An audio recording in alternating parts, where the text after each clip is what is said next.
So I had a couple other things come up as I'm releasing these videos regarding the covenant meals that you may be unknowingly partaking in spiritually when you partake in certain types of activities in your day-to-day life.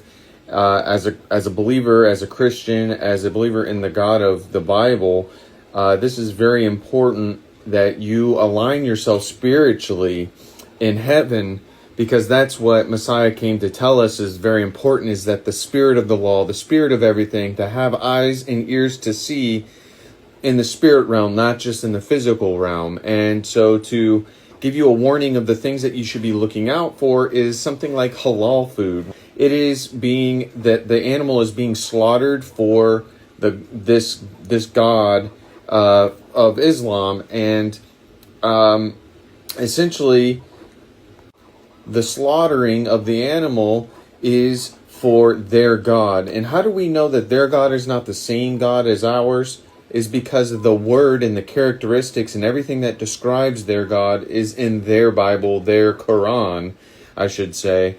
And it's not the same, right? It's not the same rules. It's not the same descriptions.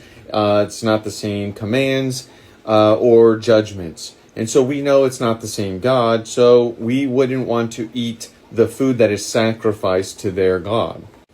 The other thing to look out for would be participating in festivals unknowingly, because you may just think it's a cultural thing to go to on your trip to Africa or India or Japan or wherever you might be traveling, and they have a festival that's going on, and you might think it's fun and interesting to see their culture, and you go there and you partake in some of the food that they have there, and you just participated in that covenant meal with their God, and you didn't realize it. And just your presence being there in the spirit realm, those spirits are all participating in this festivity, this festival for this particular God, for it's literally just Satan, and you are allowing your spirit to be there and participate in it, and then you've partaken in this covenant meal for that God.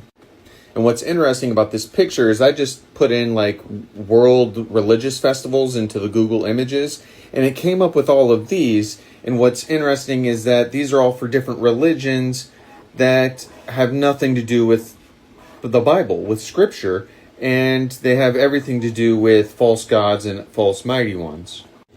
So there is an inverse to having a covenant meal with foreign mighty ones, and the next video will discuss that, having a covenant meal with Yahweh.